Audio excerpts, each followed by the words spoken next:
I want to show up in my life in every aspect, whether it's my career, my relationships, my physical fitness I choose to. Because when I have to, that makes me victim to the world around me.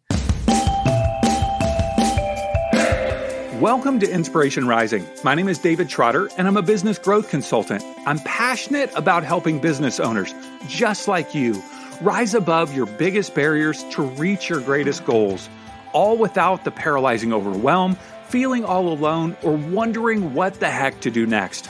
I'm a former pastor and a serial entrepreneur who's passionate about personal growth because that's what's helped me cultivate peace in my life and empowered me to love my amazing wife, Laura, of 26 years, and our 2 almost grown kids. So if you're all about business, personal growth, and peace in your life, you're in the right place. I'm super glad that you're here. Hello, friends, and welcome back to Inspiration Rising. Question of the day, why are we talking about sex on a business podcast? Yes, that is the question. Well, many of us are having it, or want to have it, or have given up on having it, or nervous about it. But most of us never talk about it openly. And the way we were raised directly shapes our view of not only sexuality, but gender. And especially if you were raised in a religious or spiritual family where all of those concepts were interwoven. And ultimately, the way we were raised and the way that we see gender and sexuality ultimately impacts all of our lives, including our business. All right, now enter Kat Harris. She is not afraid to talk about challenging subjects. She was a Bible major in college. She is an editorial photographer, which means she takes fancy pictures, okay? Incredible photographer. And she is the host of the Refined Collective podcast. And now she's the author of the brand new book coming out April 20th, 2021, Sexless in the City, a sometimes sassy, sometimes painful, always honest look at dating, desire, and sex. She is a virgin, and she's like, I don't know, I shouldn't talk about age here, but she's not like 16, all right? She's a woman, and she does not shy away from talking about things that could be a little challenging. Yep. I'm telling you, this interview, we went there. We talked about all things gender, all things sexuality, and we even talked about the big M. Yes, we did. Okay, you're going to be very stretched, I think, by this conversation. And I encourage you just to hang in there because she's got some unique perspectives. I've read the book, Sexless in the City. I think it's an incredible resource. Now, I will tell you, she is coming from a Christian perspective. And so that is interwoven in our conversation. But no matter what your background or perspective is in terms of spirituality, you are definitely going to be stretched and inspired, and it'll cause you to think about sexuality and gender perhaps in some new ways. All right, so before we jump in, I do want to remind you, if you're not already subscribed to the Inspiration Rising podcast, will you please click subscribe on whatever podcast app you're listening on. If you're listening on our website, hey, that's great, but open up a podcast app, Google Podcast, Apple Podcast, all the different podcast apps, Stitcher, Spotify, we're on all of them. Search Inspiration Rising, click subscribe, and then tell a friend. Yeah, tell them about Inspiration Rising, especially this episode, because I'm going to tell you, they are going to love this one. All right, hey, let's jump into my conversation with Kat Harris. Well, Kat, thanks so much for taking some time to hang with me today. I appreciate it. I'm so excited to be talking with you, David. Thank you for having me. This is so much fun. Well, my first question is, how did we get here? Okay, how did we get into this conversation where I'm talking with a 35? Am I right? 35. Yep, I don't want to out you on your age, you know. Hey, I am loud and proud about my age. Nothing to be ashamed about. Okay, good. 35-year-old virgin on my podcast talking about sex. And I've been married 26 years and I'm going to be 48 this year. So I don't know if I'm as loud and proud about my age. I feel kind of like, geez, I'm almost halfway done with life. Hey, you never know. People in the biblical times, they lived hundreds of years. So 100 is my deal. Like 100. on my 100th You got birthday, I'm it. going to blow out the candles and then just keel over and die. Peace out. You did Um, it. so how did we get here? Like, give me the twisty, turny backstory on why we're talking about this today. This is kind of crazy. Why you and I are talking, or Sure. why I'm talking about sex in my book. Yes, that too. All of the things. Well, gosh, I mean, how did we get here? How I got here is I grew up in the conservative South, and What which state? in Texas, I like I to grew up in say, Kentucky okay, so Southern, all the things. ish. So for me, I like to say I didn't grow up in a religious home, but being in the South, Christianity was sort of the air I breathed. Hmm. And so I learned a script, a set of rules about my body, about sex, physical intimacy, dating. And there was a big movement in the late 90s, early 2000s called the purity movement. And I was a part of that. And it was this loud declaration of, I'm saving myself until marriage. Did you have a ring? And I had the ring, I had everything. And I never really questioned that. For years, I went from Texas. I was a Bible major in college, moved to Southern California to pursue the nonprofit world, somehow stumbled into the photography fashion industry. That was about 12 years ago. I then started my own photography business, moved to New York City about 7 years ago. And that process started a business called The Refined Woman, where I aim to equip women to walk in their worth and value through storytelling. And in that process, when I moved to New York City, I realized something. I have never questioned why I have hold this value of abstinence, essentially. Hmm. And honestly, David, it was never really hard for me. I never really thought twice about it because I didn't date a lot. And then welcome to New York. I dated more in a decade than I dated more in a year than I did in a decade. And that I realized things like, wow, it's a lot harder not to have sex when you're actually dating. And I kind of got to this crossroads in my life where I really needed to figure out what I believed outside of an external script that I had been given. Was there anything compelling me in my sex or not sexless life? And so I went on a journey to figure out what I believed about it all. And then I didn't share it publicly at all. And then a couple years ago, the cat got out of the bag on a podcast interview that I've kind of gone on this journey. And then the rest is history.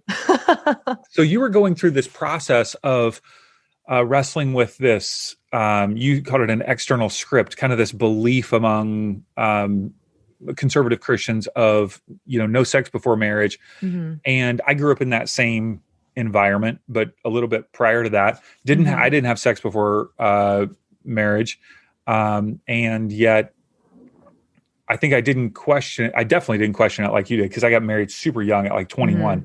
So I didn't have as much time to kind of like start unpacking and going, wow, why am I doing this again? Yeah.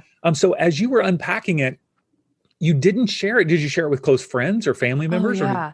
you Oh did? Okay. yeah. And when I say I didn't share it, I didn't share it publicly Hmm. because we live in this time where we think everyone on the internet is entitled to every aspect and crack and crevice of our lives. And for me, it feels really important to live my life in real time with real people, with trusted community, and live my process before making it a public teaching point. Hmm. And so oh man, David, I read dozens of books. I was that girl at a party or at a bar that was like, what were you taught about your body and sex growing up? What do you believe now and why? And I asked people of faith, people who would not identify as a person of faith. I asked pastors, leaders, strangers on the subway, pretty much anyone I could talk to, as along with doing my own research. I Hmm. read books by Jewish feminists. I read books by New York Times journalists and spiritual people, non-spiritual people, scientists, just to really kind of get a holistic lens of what are we looking at here. And I think before I could really step forward and say, how do I want to live? I first had to deconstruct and identify what were the narratives I was given. What was I taught about my body, sex, desire from home, from my peers, from culture, from the church, and how did those shape the beliefs I currently hold? And then from there, is there anything that isn't true? And are any of those beliefs, narratives rooted in fear or shame? Because if they are, then that's out of alignment with what I believe. I don't believe that I was created for a fear-filled, shame-filled life. So then from there, it was reconstructing, okay, so what does it look like to have a holistic, healthy sexual ethic outside of a set of do's and don'ts and shaming rules?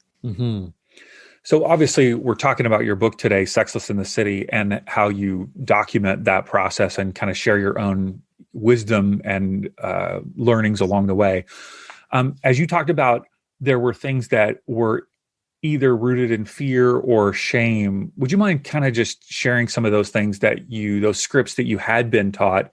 I'm going to see if I was taught the same thing and, see if those fears and shame resonate with me. So you mind breaking that down a little bit? Yeah, for sure. So a few come to my mind, and some are that my faith is tied to my virginity. I, as a woman, am not allowed to be or am not as sexual as men are. As a woman, it's my quote unquote job to protect the male gaze. So not only was I told to uphold my own sexual integrity, the weight of the entire male population's sexual integrity was then put on my shoulder as a woman. And how was that? How was that put on you? How was it put on me? It was put on me through leaders and talks, sermons, messages that said, guys struggle with lust in a way that girls don't. And first of all, says who? Says who? Well, primarily the men that were teaching the message. So I remember sitting in those and talks and being like, oh, well, I get turned on. Am I weird because I'm a girl that gets turned on? I was then told things like wear shorts that are fingertip length, wear baggy clothes, nothing form-fitting, bikinis are bad. And all of this, in essence, because guys struggle with quote unquote lust. And it's my job as a woman to protect them from that. So then I need to cover my body in such a way to not make them struggle. And in essence, I think underneath that narrative is a message that says boys will be boys. And that really, Peggy Orenstein in her book, Girls and Sex, says something along the lines of, that's only one step above saying she was asking for it.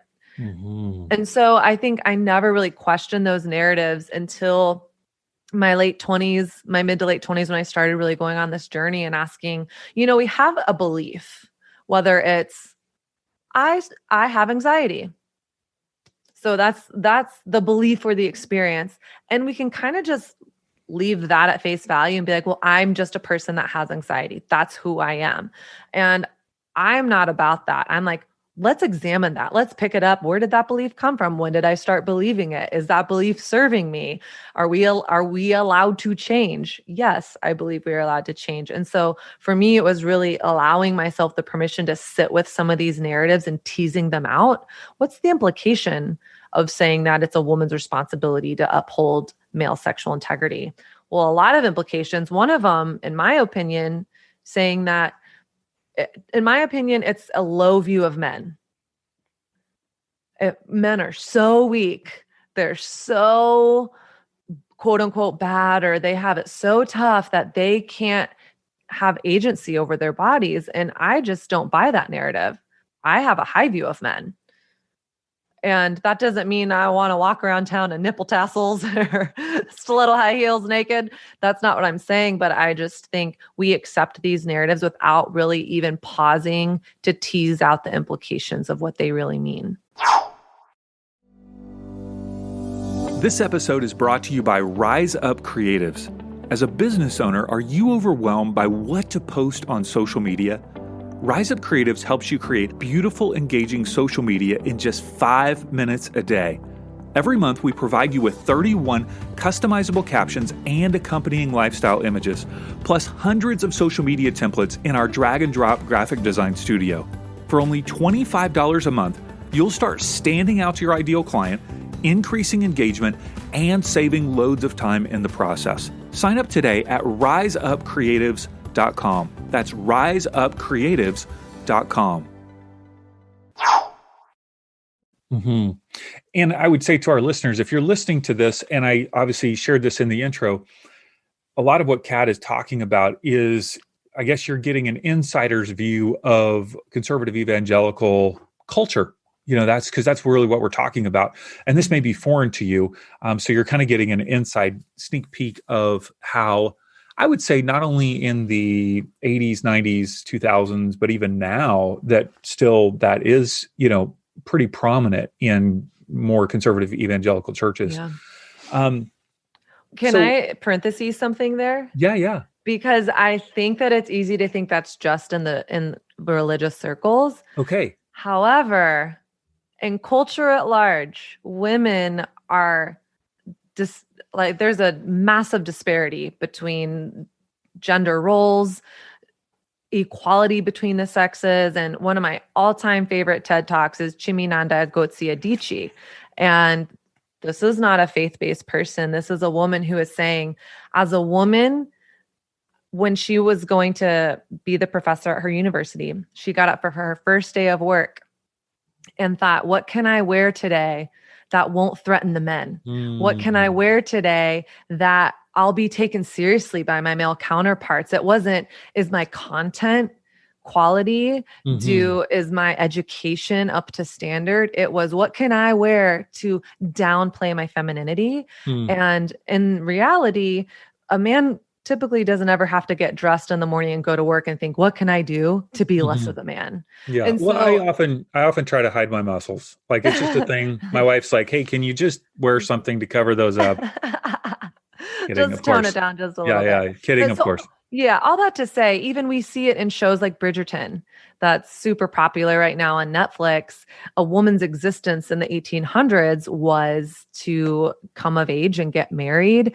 And a woman was supposed to be, quote unquote, undefiled. She couldn't even hold a guy's hand.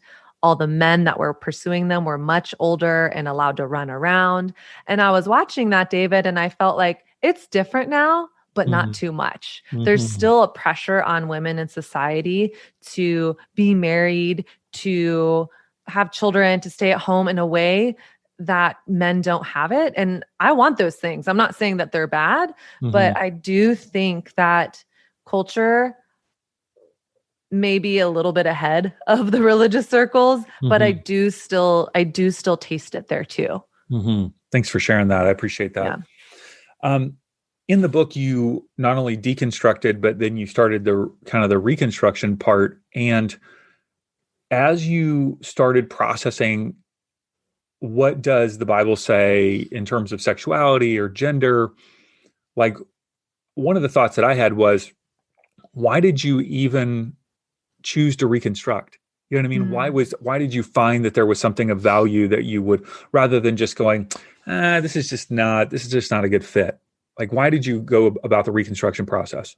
Yeah, well, I mean, I guess the picture I get in my mind is I had a house of cards.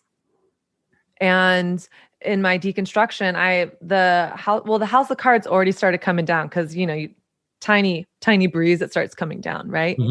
I still want a house, but it's reconstructing a frame that is more sturdy and that is more solid. And so I would say, I don't think that for me, I want to live in the deconstruction. And this can go to any parts of our lives when we're healing the trauma of our past.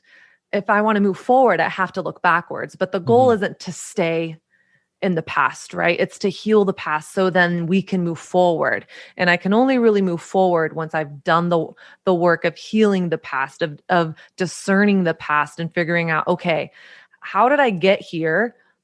Okay, thank you for everything you taught me. Now, where am I headed now and how do I walk forward? Mm-hmm. And so for me, it was never about, let's just dismantle everything and F the system. It Mm-hmm. was, okay, there's a blueprint that's not really working and what does work Mm-hmm. and what is working and what can work. And so, I mean, I would say that to me, my faith is important to me. And so I really, before just throwing it out, I felt like primarily my problem wasn't with God. My problem was with people Mm-hmm. Mm-hmm. and people really blowing it. So I wanted to know, is there a God story that feels really compelling? And then outside of that, I think a lot of the cultural message can be, well, do what feels good. If it scratches, itch it. If you're hungry, feed it.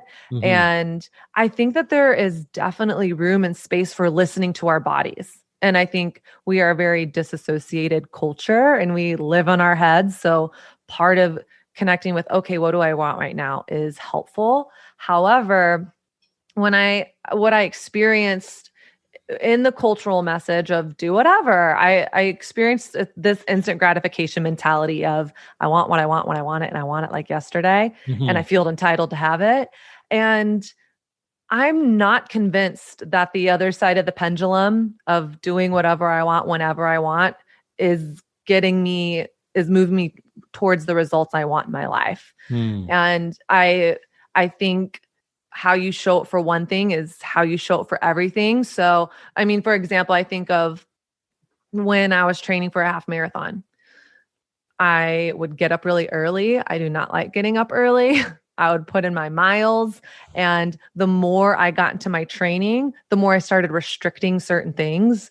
I wouldn't eat cheese or bread or heavy meals before a long run, even if I really wanted those things in the moment. And those things are good and beautiful. It's just I had a vision that I was connected to the future. So instant gratification wasn't serving me. And so when I thought about, okay, how do I want to rebuild a sexual ethic? What is it that I really want? What is it that I'm looking for? Well, ultimately, I want a long-term, meaningful, monogamous relationship that I hope leads to marriage. I want to have children. And what for me is going to push that needle forward and help me stay in alignment with my heart and my values. So it wasn't going from one extreme to the next, which I think can be really easy. And I definitely had some space in there where I, went on other sides of the story. But for me, it was I feel like truth. I don't know what you think about this, David, but I think truth often lies somewhere between the two extremes. Mm-hmm. And so that's why I wanted to reconstruct. I didn't just want to say, okay, well, religion told me this, so screw that. Let me go all the way over here. I think maybe I'm a cynic at heart or a skeptic. And I'm like, why are you telling me that I should want what I want when I want it? I don't know if that is what I want. Sure, And sure. so, yeah, I don't know if that's answering the question or No, not. this is great. I mean, what I hear you saying is, I want to make sure I got this right, but essentially, I have a dream, I have a hope of something in the future, Mm-hmm. and um, I want to have values or an ethic that's in alignment that will get me my dream, that will get me what I want. And by Mm-hmm. throwing all of this out, it's ultimately not going to get me what I want. It might have some momentary pleasure, but it's not going to ultimately get me what I want. Um, that's interesting because I'm not. I guess one of the things. Uh, it's funny because this conversation has me pausing a lot more than any other conversation because I have lived this path, that Mm-hmm. you've lived it to somewhat degree, Mm-hmm. not to the degree that you're living it. I mean, I'm just saying been brought up in a similar circle. My daughter's 21, my Mm-hmm. son is 18. I process these things to go, what have we taught our kids, and how is that going to play out about their Yeah. bodies and sexuality and how much fear is involved in that. I grew up in a home where we didn't talk about sex at all. I was 13 and my dad kind of handed me this book. The name of the book was Almost 13. And he's like, read this book. And I'm like, I read it. He's like, do you have any questions? I'm like, no. And that was it. Like, that was the extent of our conversation about sex forever. And so thankfully my wife had more of a open conversation with her parents, and she has kind of led the way, thankfully, with our kids and me facilitating that conversation. She's so awesome. So, I think that, the thing that I find interesting about your book and the story is you go, this is what the Bible says. And that's what I've believed, at least a certain interpretation of the Bible. Now I'm hearing you say, but that interpretation of the Bible doesn't really align with the God or the life that I want, because it seems to be more fear or shame oriented. Then I'm hearing you say, okay, but I'm deconstructing that, and I have come to a place where, are you asking, is the starting point for your reconstruction, what does the Bible really say? Or is your starting point, what kind of life do I want? And I want to have those values that align with the life that I want. Does that make sense? Yeah, that's a really good question. So I heard a couple different questions. And just to clarify, I don't believe I was given a Bible message about sex in my body. I believe I was given a set of rules. Yeah. And a list of do's and don'ts and narratives that were derived somewhere, probably in the Bible. But I think what felt just true in my gut was, I just felt like, man, if what I believe about God is true, then the exhale of God is the creation story, like creation being burst forth. And I don't think God makes bad things.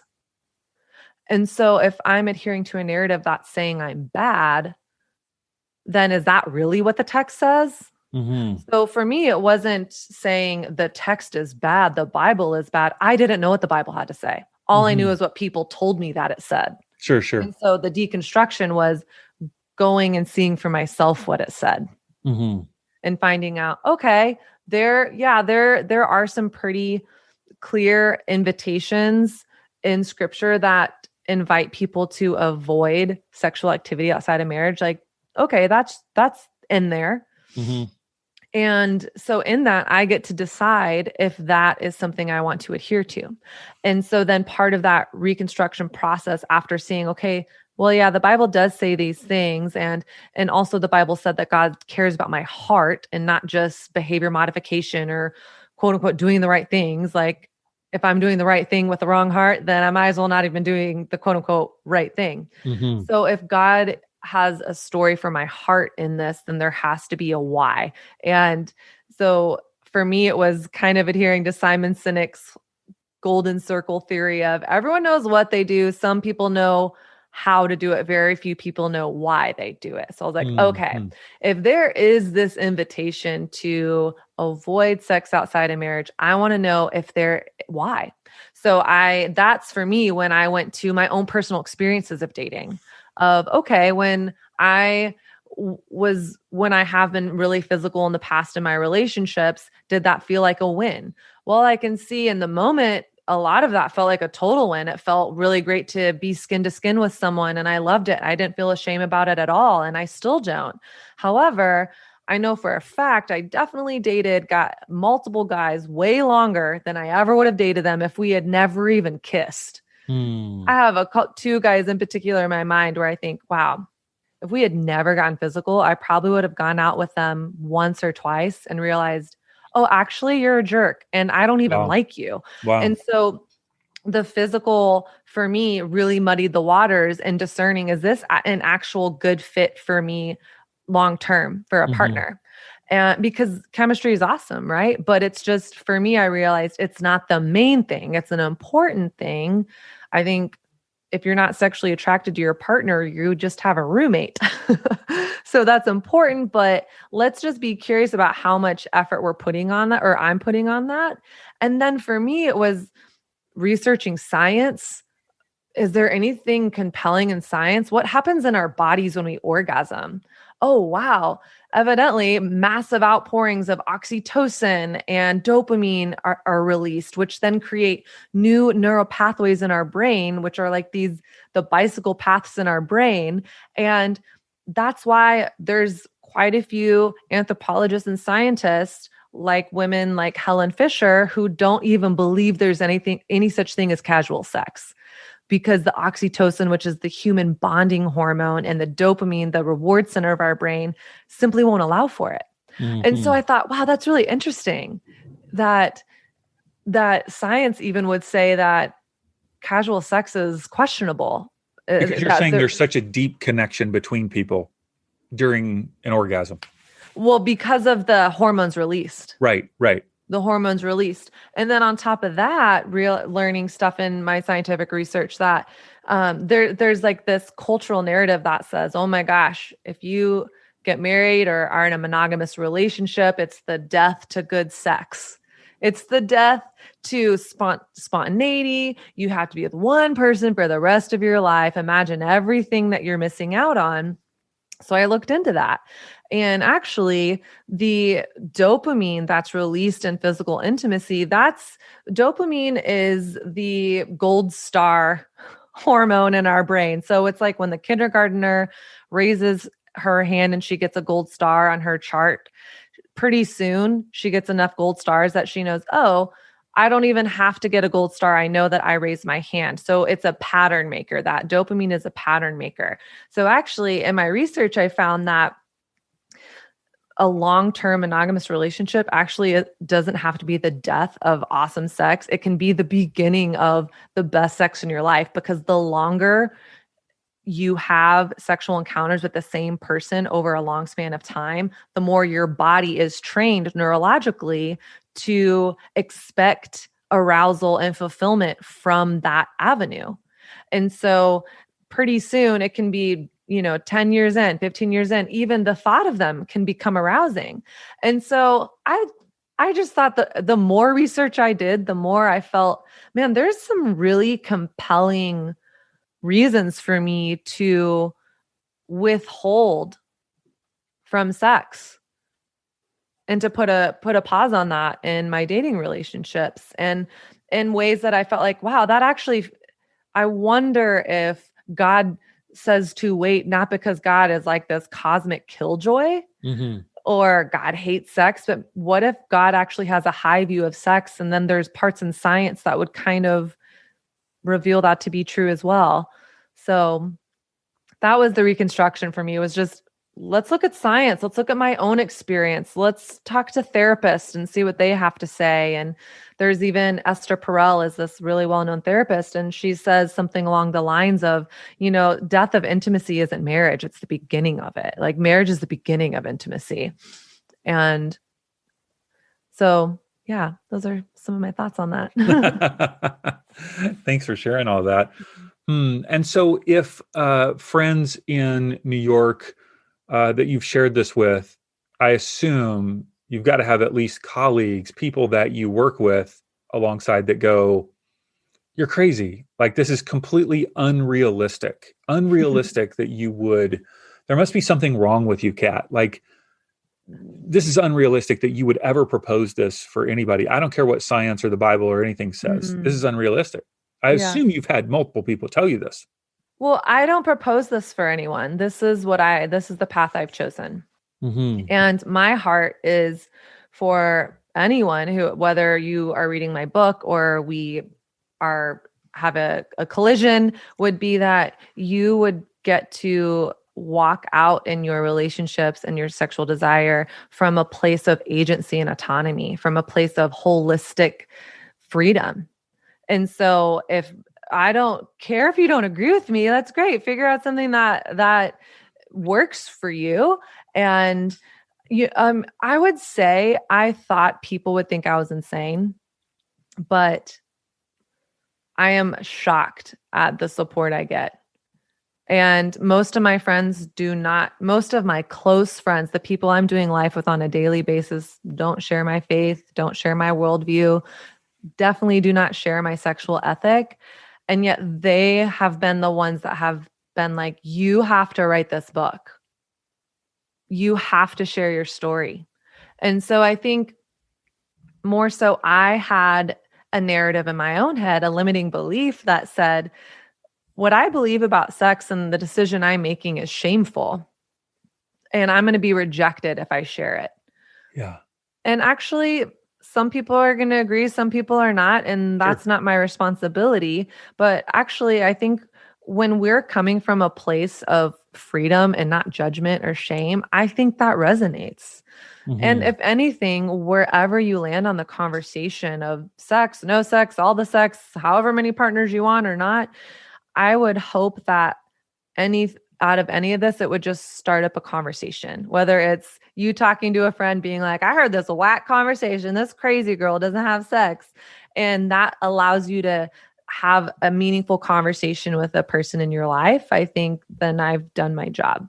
Mm-hmm. I like what you talked about. I'm not going to get it right, but I read in your book the difference between feeling like you don't have agency. If I'm told a rule as somebody growing up, you're not supposed to do this because God doesn't want you to, or the Bible doesn't say, but then you actually gain agency by saying, and tell me I can't remember it exactly right. Yeah. So I think language is super important. I think we're constantly speaking life or death over ourselves and others. And so for me, I say, I am choosing to wait until marriage to have sex. Not, I have to wait until marriage to have sex. I don't have to do anything. I don't have to do anything my whole life. Well, I mean, if I don't breathe, I die. But I want to show up in my life in every aspect, whether it's my career, my relationships, my physical fitness from I choose to. Because when I have to, that makes me victim to the world around me. Mm-hmm. And I think sometimes we're victims. Things happen to us that are unfair and unjust. And I also think we have more authority over and responsibility over our lives than we give ourselves credit for. And Mm-hmm. so the example that I love is a friend of mine says there's two types of people, and there's two people. They're both trying to quit smoking, and they both get offered a cigarette. And one says, "Oh man, no, I'm really, really, really trying. I'm trying to quit. Ooh, I want one, but I'm just trying to quit." And the other one says, "I'm not a smoker." And so the first is, oh, I should quit. It's bad for me. I should quit. So externally motivated. Yeah. The second person from the inside out has decided I'm identifying with a new Sure. identity. That's I'm not a powerful. smoker. So I think in any part of our lives, romantically, sexually, career wise, to pause and say, am I being externally motivated here? Sure. Because if I am, that's not sustainable. Only Yeah. when we're internally motivated with anything will we see lasting results in our lives. Very powerful. Very powerful. Talk to me about this idea of getting back in touch with our bodies in terms of sensuality, Mm, whether we're single or I think that chapter was very powerful, no matter if you're single or married or wherever you find yourself in life. Would you mind sharing a little bit more about that? yeah. So I think for me, sensuality for a long time felt almost weird and sexy time and candles dripping with wax and satin nighties and it felt kind of scary to me. And then I had a friend that told me, sensuality is just being present. It's being alive to your senses. And in fact, if we think about what makes a beautiful pleasurable sexual encounter and experience, it's really the practice and discipline of being able to be present. It's why we hear in the movies and on talk shows, I'm not in the mood because the dishes aren't done, or I needed to send that email. So really part of being connected to our desire, whether we're in a relationship, out of a relationship, wherever we are in that journey, is being able to practice being present. And so I'll make it practical. So becoming alive to your senses is something like, I'm going to invite people over for dinner tonight and we're going to have awesome food and wine, and everyone is going to leave their phones and this bowl at the front door so that we can be present with each other and be fully here. if I want to be present and get out of work mode, something that I can do is connect with my heart. Well, what does it mean to connect from your head to your heart? Well, a great way to do that is by connecting to your breath. Like literally connecting to our breath takes us from our brain to our body. It's why when runners run, they say there's things like runner's high. It's the hormones release, but it's also you spending time just you, the road, and your breath.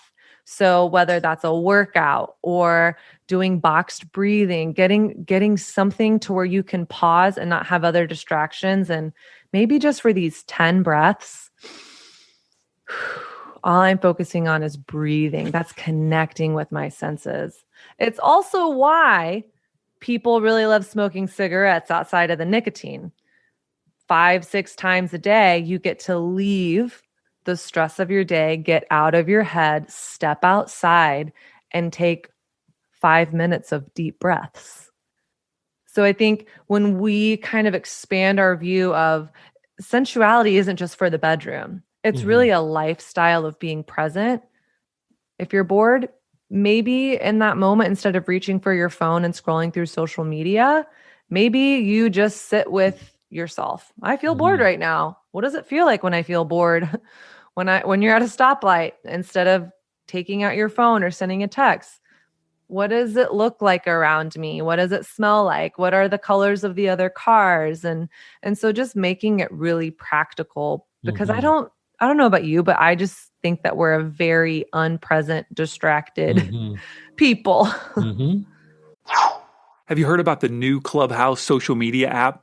I know, one more app to deal with, but this one is very different. I think it could really help you grow your business.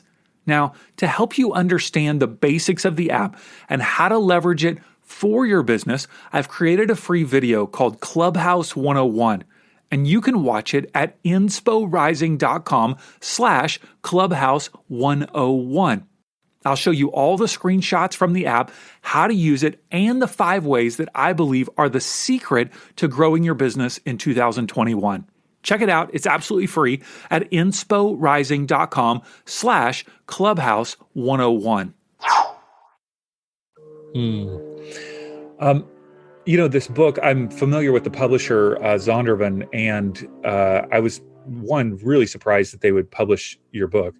And two, even more so surprised that they would allow you to include a giant chapter on masturbation.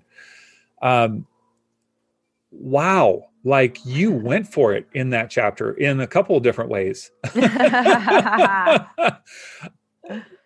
Why did you feel the need to include masturbation, and help me understand your viewpoint on it, which is very unique from a faith perspective?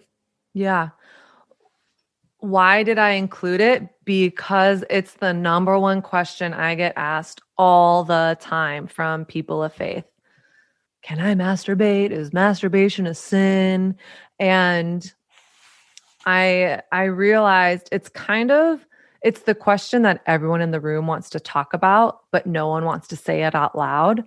And someone just has to be willing to go there first. And then once you do, everyone's like, thank you so much.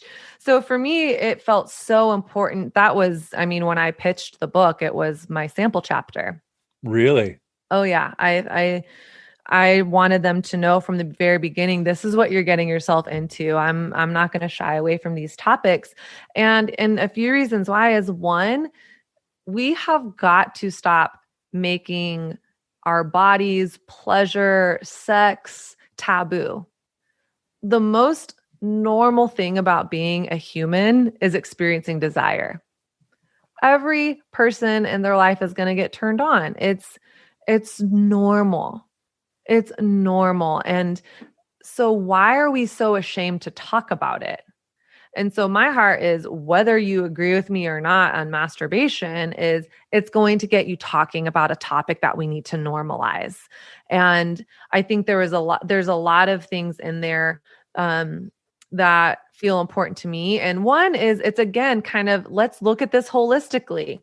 What happens in our bodies in orgasm? Okay, so we know that dopamine and oxytocin is released. And I think that there can be some really damaging parts of masturbation, which is no surprise to, I think, people of faith circles. We see people getting neck deep in porn addictions, and porn is something that I won't ever support for a number of reasons. One of them being porn directly supports human trafficking, and I just can't get down with that. But then saying, okay, well, so is porn and masturbation mutually exclusive? Well, no, it's not, because people have been touching themselves since the dawn of time, and that was well before there was porn or pornographic images. And then from there, I saw, okay, well, another maybe negative from masturbation is, and I quote C.S. Lewis, the author of Chronicles of Narnia, and this big Christian apologist, or whatever you want to call him, theologian. And, he really doesn't like masturbation. And he says it's because it makes us a prison to the harem within. So he says love is supposed to take us outside of ourselves, but with self-pleasure, we end on ourself. And, the harem within basically never asks you, did you pay the water bill? Or it doesn't require you to be sacrificial or serving the others. It puts you at the center of your universe. Mm-hmm. Self-centered. Self-centered. Yeah. Mm-hmm. So I thought, wow, okay, those are some real good reasons to avoid masturbation. And is it possible, if that's true, can we also explore the possibility that it could be a win? And what would those scenarios like that look like?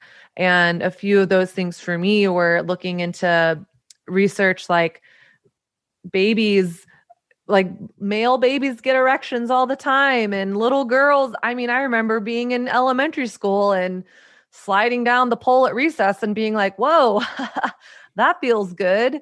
That wasn't anything that was dirty or gross, or me watching porn on TV. I just learned, like there's something in between my legs that feels really good when there's pressure on it this way.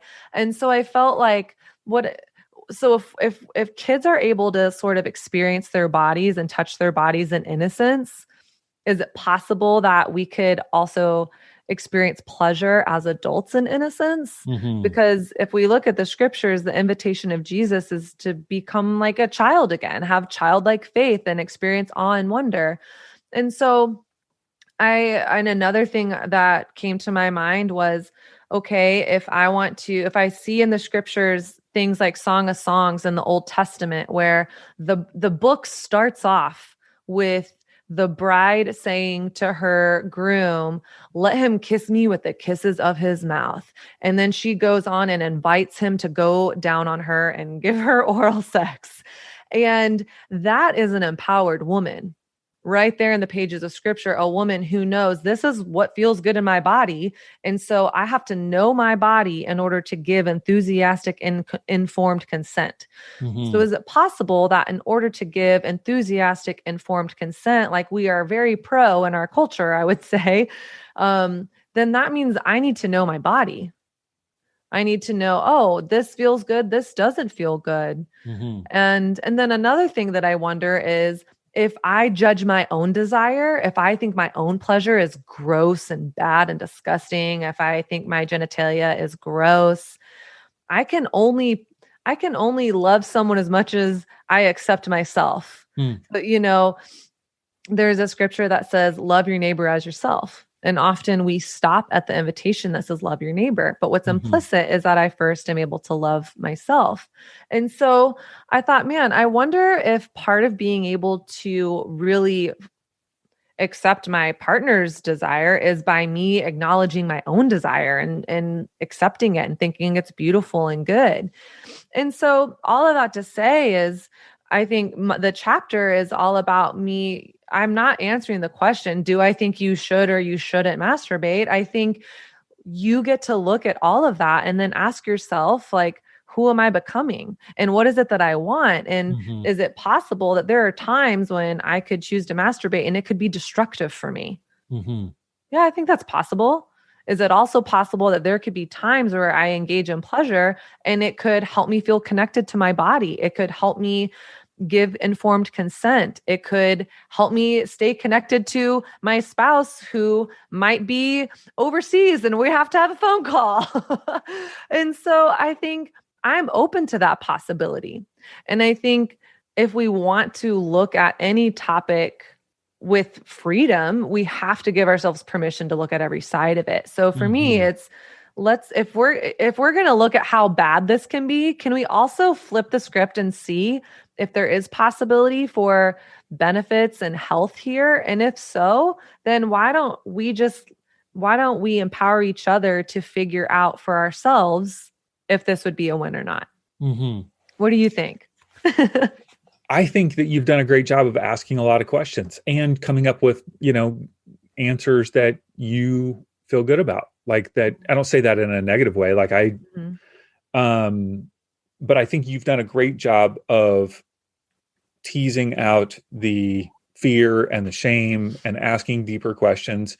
And I think it'll make a lot of people squirm, and maybe those people probably won't read the book, but I think it's good. I think the book is going to really help a lot of people. And I see this book, I really see this book reaching a large Christian audience. I don't know how much it'll go beyond that. We'll see, but you are very articulate in the way that you're processing these things. I definitely want both of my kids to read the book. And I don't know if I can get them to read the book because they both are reading tons for college, but I definitely want them to both read this book. So that's a big compliment. Wow. For me, I would say for sure. Yeah, I will buy 2 copies and we'll see if they get read. So the book is called Sexless in the City, a sometimes sassy, sometimes painful, always honest look at dating, desire, and sex. Kat, are you're no less valuable because you are single, right? That's right. Without a doubt, 100%. And yet I hear that you say you want to get married. There's a desire inside of you. Do you have someone in your life right now? Wouldn't you love to know? I am currently single and ready to mingle.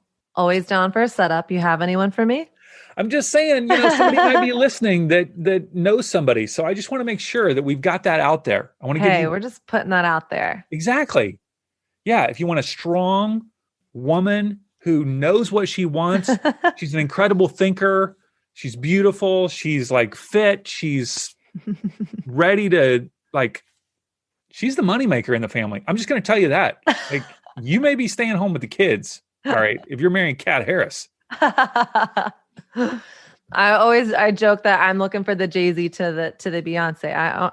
I want to be, I want that power couple, I'm not looking for someone who is perfect or necessarily has it all together, but a man that has a vision for his life, has integrity, and that we can really link arms and support each other and encourage one another. And so. All right. So you're not staying at home with the kids. You're getting a nanny for sure. She does not want you to stay at home. You've got 2 nannies. Or no, I'm just, the baby's strapped on me. We're, taking names, we'll do the football pass of the kid. I like it. Who knows? May it happen. Yes. And may it happen at just the right time for your life, his life, and the baby's lives. Amen. All right. So therefinedwoman.com is where they can find you all over the web and social media, right? That's right. All right. April 20th, 2021. So let's see. Can I pre-order? I'm going to look at the Amazon list right here. I can pre-order. Yeah, you sure can. Okay. And I would love it if you pre-ordered it. I'm going to pre-order 2 copies. Oh my gosh. Right now. Oh my gosh. Right when we get off for my kids. Thank you so much. That means so much to me. Thank you. Yeah. This has been so much fun. I'm so grateful that you held the space for this conversation and we're open to it and open to me. And it's just been so much fun.